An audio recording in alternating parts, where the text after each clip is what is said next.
Ninawasalimu katika jina la Bwana. Ninakushukuru sana Pastor Mabamba. Ninakushukuru sana kwa ajili ya platform hii na muda huu ambao umenikaribisha kwa ajili ya somo la mtindo wa maisha, na ambapo tutakuwa tunaendelea na mfululizo wa mada za lifestyle ifaayo rika lako. Sasa jana tumekuwa tukizungumza juu ya mama mjamzito. Tulianza na kijana ambaye yuko kwenye rika la kuoa na ameoa, na tukaja kwa binti ambaye yuko kwenye rika la kuolewa na tukamfikisha mpaka mahali ya kuolewa ni anayo. Na jana tukazungumza juu ya mama mjamzito, tukamwacha kijana tulie kidogo, maana sasa mama akashapata ujauzito. Kwa hiyo katika ujauzito samari yake ni kwamba wakati wa ujauzito, ikiwa amekula vizuri kabla ya ujauzito, wakati wa ujauzito anatakiwa apate vitamini na madini zifuatazo.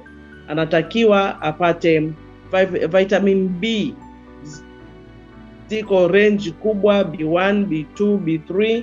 Anatakiwa apate hiyo range yote. Anatakiwa apate vitamin A, anatakiwa apate madini ya chuma, iodine, calcium, anatakiwa apate vitamin apate choline, anapatiwa apate mafuta ya samaki. Na hii yote anapokula mama yanakwenda kufanya kazi kule katika kumuunda mtoto, yanaunda switch mbalimbali katika mwili wake, ambazo hizo ndizo zinazotengeneza vitu muhimu mwilini.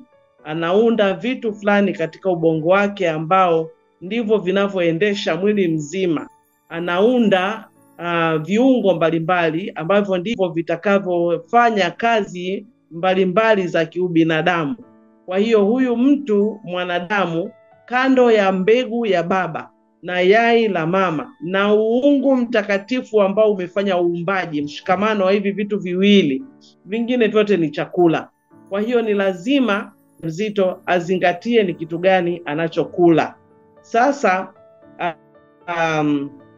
mama atakachokula ndicho kitamlisha mtoto tumboni, na mama ale vyakula kutoka kwenye makundi yote ya chakula. Kuna vitu ambavyo wakati wa ujauzito ni vizuri sana, na vitu hivi asiviache. Atafute kitu kinaitwa kweme. Kweme iko complete, ni kweme jamii ya karanga. Inapatikana katika milima ya Upare ya Usambaa na Uchagani. Sijui kama sehemu nyingine ipo, lakini inakubali maeneo mengi. Ni kitu kimesheheni, kina thamani kuliko hata jamii nyingi za karanga. Na hiki akikitumia mama kabla hajapata ujauzito, wakati wa ujauzito na anapokuwa ameshajifungua, basi inakuwa ni habari nyingine. Sasa leo somo letu linamhusu mama ambaye amejifungua. Kwa hiyo ni afya ya mama na mtoto. Bado tumemwacha baba pembeni kidogo, tutakuja kukutana naye kesho. Lakini leo tunataka tushughulike na afya ya mama. Kwa hiyo huyu mama ambaye amejifungua asiache kutumia matunda, asiache kutumia fiwi. Fiwi ni kitu muhimu sana katika jamii ya kunde, yeye ndiye gwiji. Katika jamii ya karanga, kweme ndio gwiji. Kitumia boga ya jamii zingine za karanga, jamii za kunde, mafuta ya samaki, vyote hivi vina mwendelezo wa kazi zilizoanza kufanyika, hasa kazi ile ya makuzi ya ubongo. Wakati mtoto anazaliwa, seli za ubongo bado hazijakuwa zikafika mwisho. Zinatakiwa zikue kwa wingi, zifike milioni 100. Kwa hiyo wakati huu bado zinaendelea kukua, na zitaendelea kukua mpaka mtoto afike miaka 2. Kwa hiyo ni vizuri kuzingatia kwamba seli zote katika maeneo yote ya ubongo, seli zimezaliwa. Kuna maeneo ya cerebral cortex ambayo hii itashughulika na cognitive function ya huyo mtoto. Kwa hiyo kuna maeneo ambayo yatashughulika na kumbukumbu. Kuna maeneo ambayo yatafanya kazi kama kompyuta kwenye ubongo wake. Kuna maeneo yatakokuwa yanashughulika na ufahamu. Kwa hiyo haya yote yanataka yajengwe na virutubishi maalum kutoka kwenye chakula ambacho mama anakula. Mama ana uwezo wa kuamua kuzaa mtoto mwenye akili sana, lakini mama anaweza kuamua kuzaa mtoto best. Yaani ni mama ndiye aamue, kwa sababu chakula anachokula na quality ya chakula anachokula na wingi wa virutubishi vyote vinavyotakikana mwilini vikiwepo, basi seli za ubongo zinazaliwa nyingi za kutosha. Jambo hili linafahamika kisayansi, na ndio maana Waisraeli mpaka leo wanazingatia kwamba mama kabla ya ujauzito ale nini, mama akiwa mjamzito ale nini, na akijifungua ale nini, na ni vitu gani haviruhusiwi kugusa.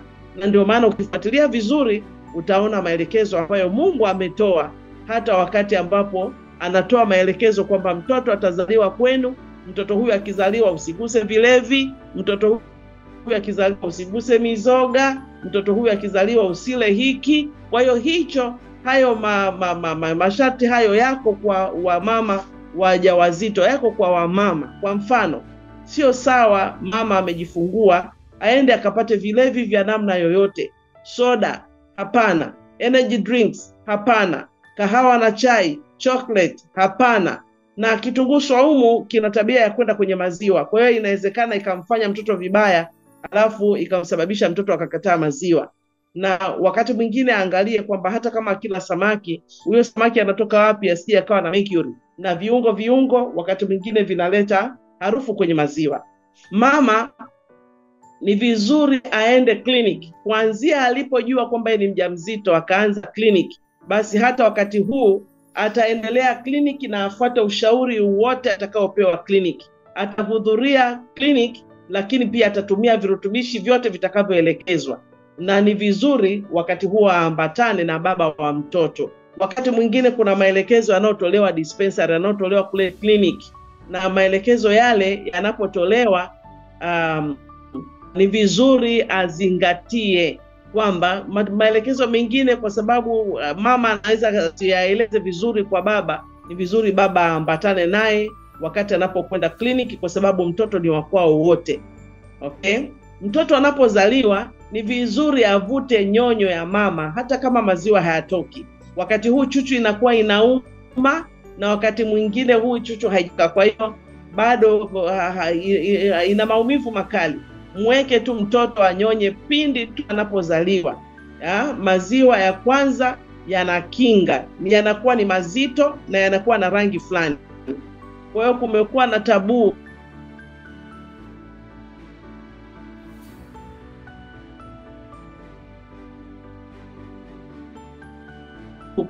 kumekuwa kina mama fulani kwenye makabila fulani wanaopana maziwa haya ya kwanza ni ya mtoto na ya maisha ya uzeeni.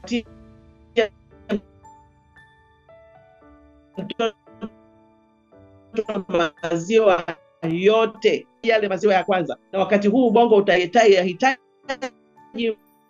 mpaka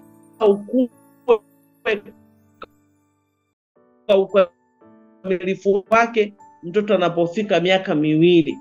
Sasa mtoto anyonyeshwe miezi chote, miezi 6 bila kupewa juice, miezi 6 bila kupewa uji, miezi 6 bila kupewa maji. Kuna wazazi wengine wanashauri watoto, wakimwona mtoto anapata tatizo linaloitwa colic, yani huku kwenye muscles za tumbo kunakuwa na gas, kwa hiyo nyonga tumbo.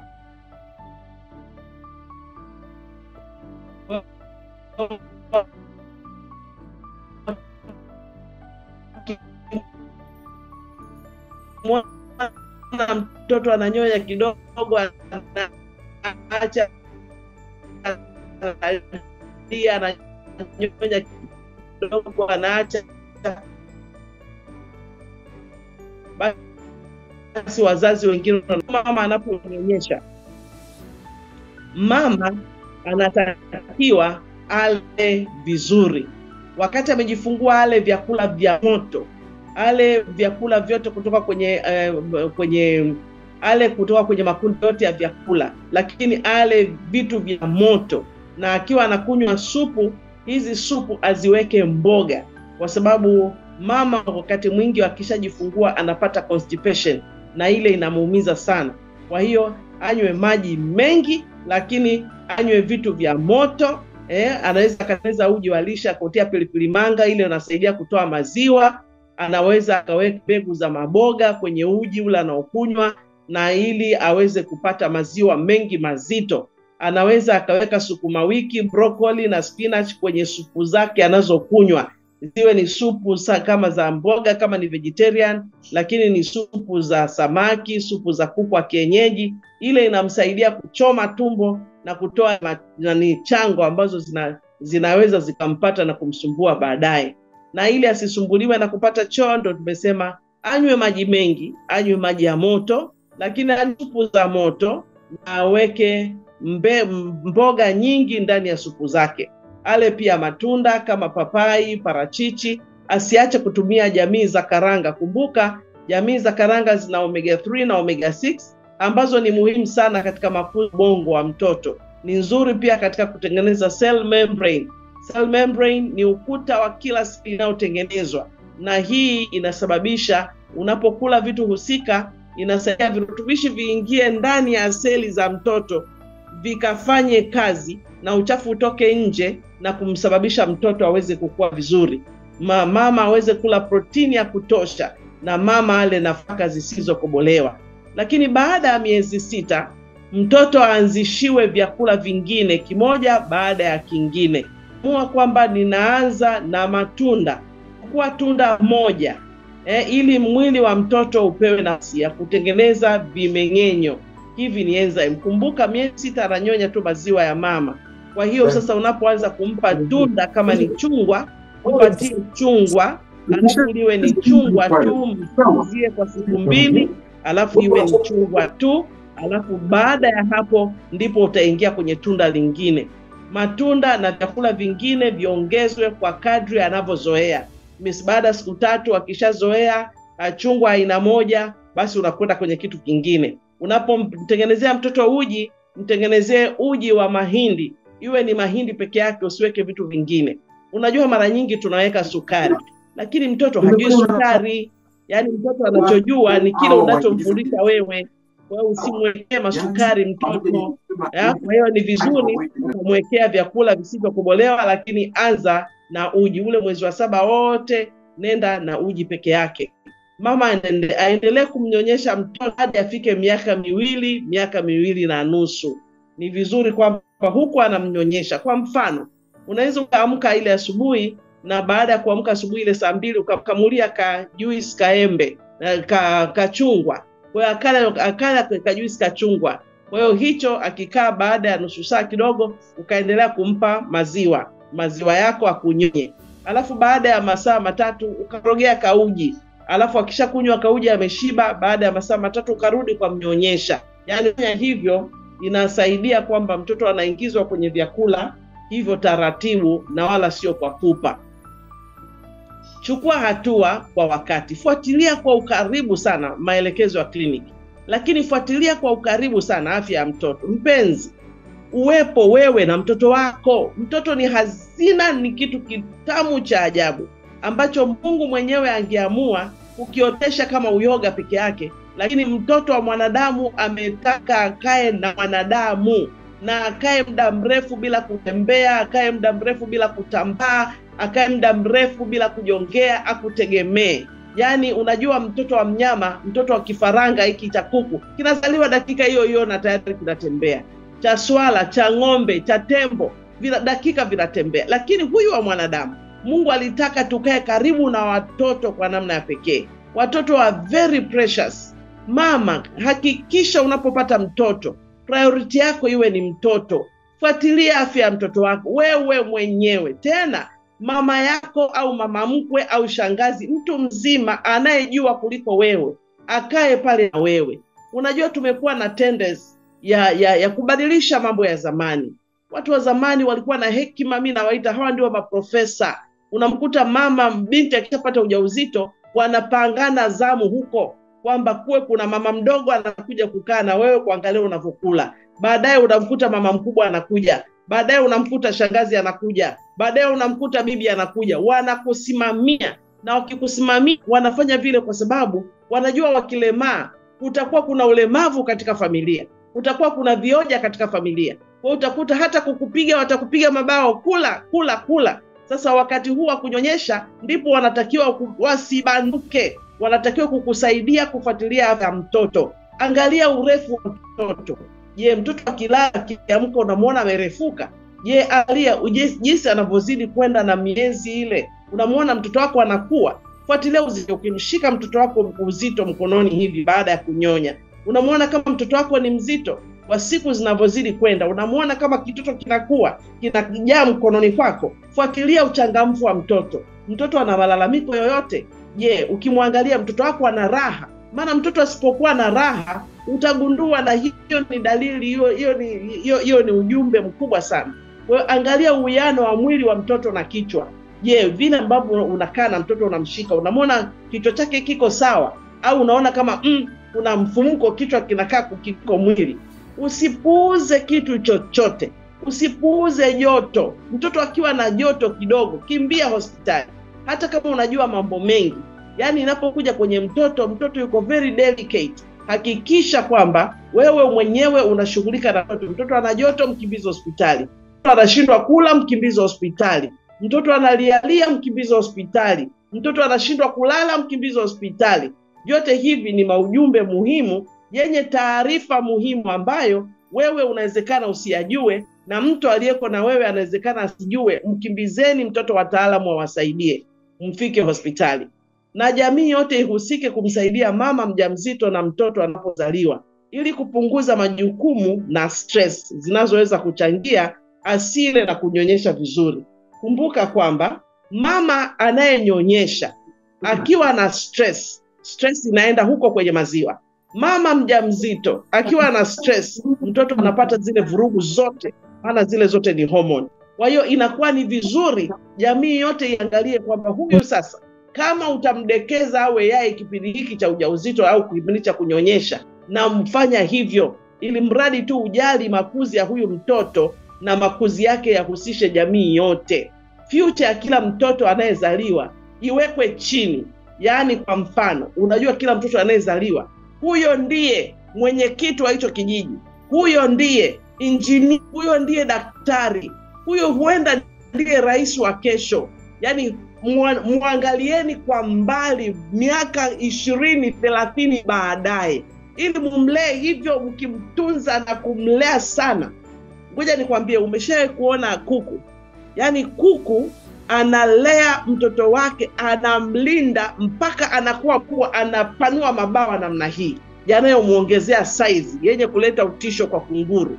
Yaani anamlinda mtoto wake mpaka ikimbidi aruke kama ndege, anaruka kama ndege.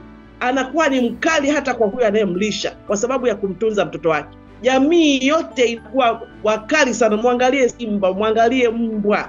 Yaani wanakuwa wakali, very protective kwa mtoto. Mama, shughulika na huyo mtoto. Yaani ngoja nikwambie, sijui nikwambieje, ninakwambia kwa huzuni, kwa sababu haya tunaosema kwamba mtoto kichwa kikubwa, mwili mdogo, mtoto alialia, mtoto anashindwa kupumua vizuri, mtoto hana raha, mama huwezi kuyajua hayo wakati umedamka umekwenda kazini. Yaani mimi ningetamani uketi chini, kaa chini nyumbani na mtoto wako. Kaa nyumbani ule mtoto wako. Mruhusu mtoto wako hata angalau afike miaka 2 ndio uende ukachachatike. Unajua pesa ipo tu. Yako mambo mengi unayoweza kuyafanya nyumbani ukiwa uko na mtoto wako. Mtoto akilala unaweza ukafanya mambo mengi sana. Hilo litakuwa ni somo la siku nyingine, sio litakuwa ni lini. Lakini kwa leo, unaponyonyesha mtoto wako, muone mtoto wako kwamba ni wewe mama umewekewa mikononi mwako na jamii yako. Umlinde huyu injinia na dokta na mtumishi wa Mungu. Umlinde huyu mwalimu, umlinde huyu kiongozi mkubwa. Huyu ndiye yeye anayekuja kukuangalia kesho. Kwa hiyo mtoto ni wa jamii nzima. Unajua tunapoangalia wanasayansi, tunaangalia wanasayansi lakini hatujui kwamba hawa wanasayansi wametoka wapi. Ni mama fulani hivi alimlea huyo mtoto mpaka akamwachia, akampatia neema ya kuwa na akili sana. Kwa sababu kila kitu mama alichokuwa anakula, alikuwa anakula asema mimi sikipendi lakini nakula kwa ajili ya mwanangu. Hiki kinahusiana na makuzi ya mwanangu.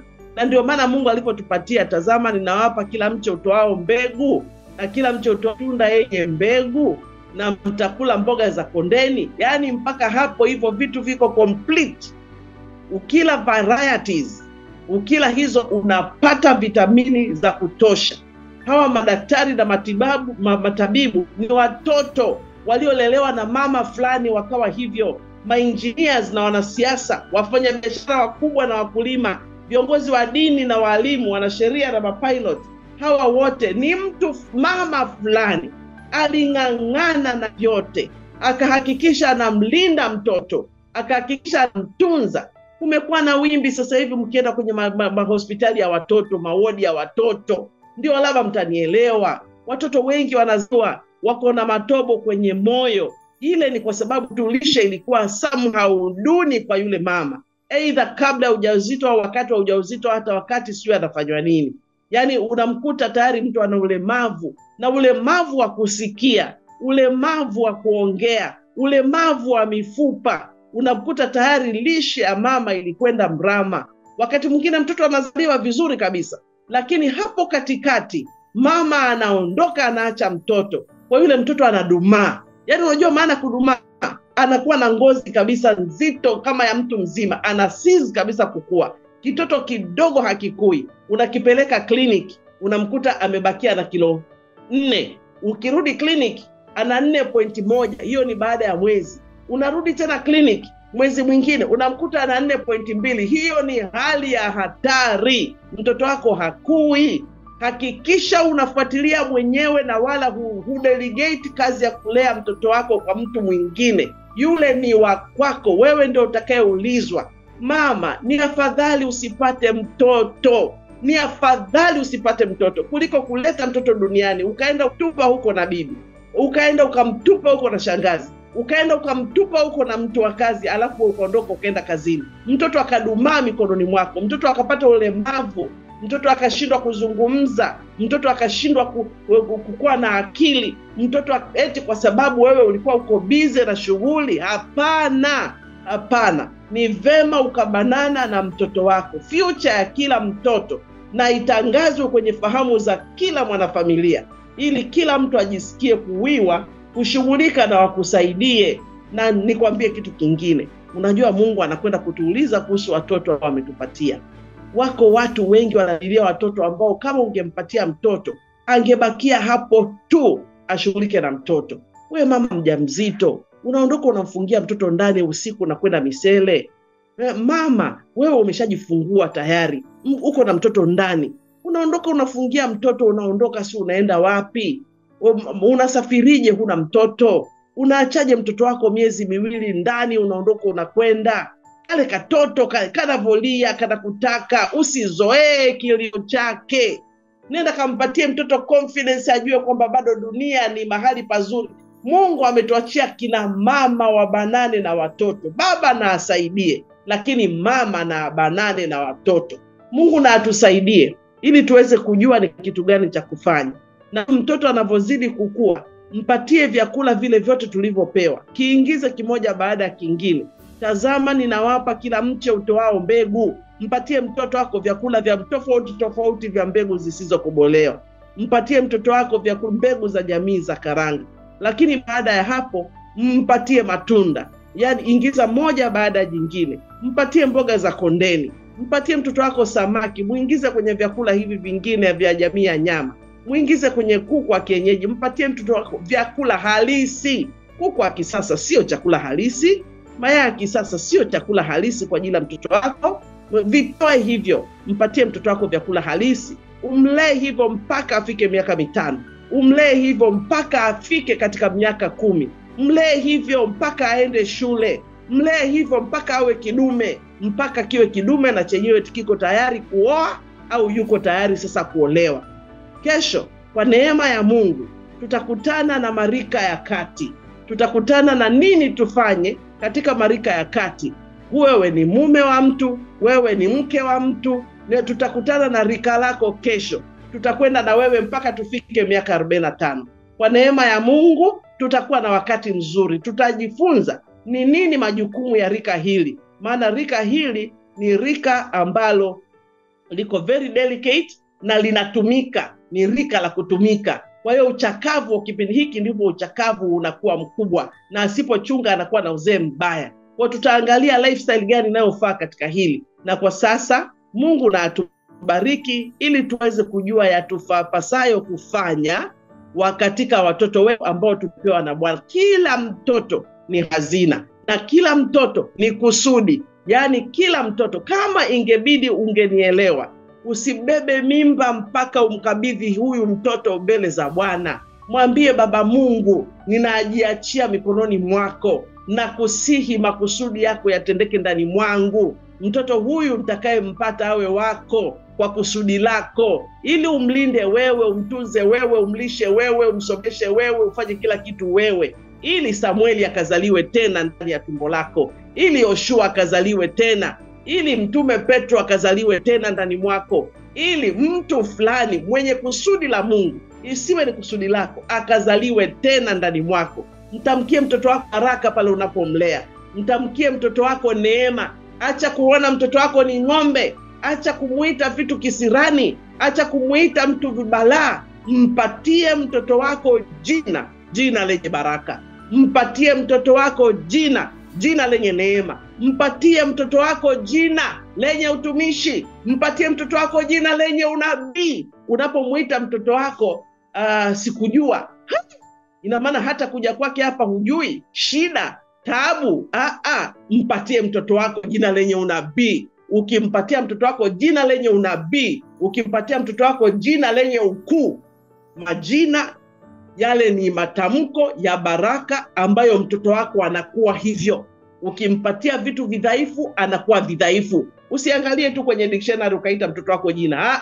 Muite mtoto wako baraka za Mungu, na mtoto wako anakuwa baraka za Mungu. Neema ya Mungu iwe pamoja nasi, atupatie hekima na kwa ajili ya watoto aliotupatia, na sisi ambao bado hatujawapata, basi Mungu na akatupatie hekima tupate, na sisi ambao matumbo yamefungwa, Mungu akatupatie neema afungue matumbo yetu ili tuweze kupata watoto. Na tukiwapata hao watoto, hazina hiyo, basi tukawatunze kwa utukufu wa Mungu. Mungu na atubariki sana. +2 555 Bamba +2 5556 767 638 573 ndio namba ya daktari.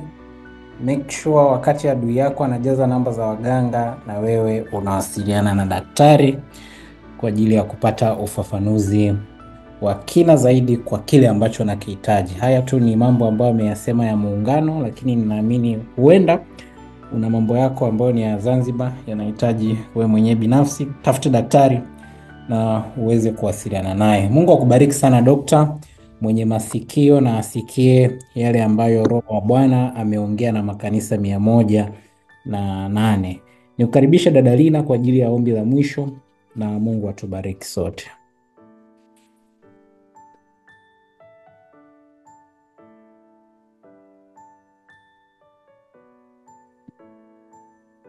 Dada Lina, unaweza kufungua mic yako?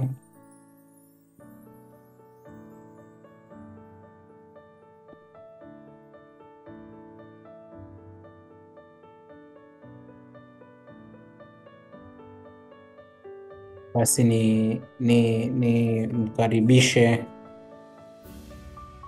nimkaribishe dada Sabo. Karibu. Tuombe. Mtakatifu Baba na Mungu atuishe juu mbinguni, tunarudisha sifa na utukufu mbele zako. Asante kwa ajili ya Pastor Mabamba, asante kwa ajili ya Dr. Kilonzo, asante kwa ajili ya mafundisho. Tusaidie, tufanye tuishi, tufanye pia tufikishe masomo mazuri ya daktari kwa jamii yetu inayohusika. Tufanye tuwe wa mama bora, tufanye kuwa wa baba bora. Tufanye pia wale ambao hawajabarikiwa watoto wakawe na maandalizi bora, na tujalie kizazi chema.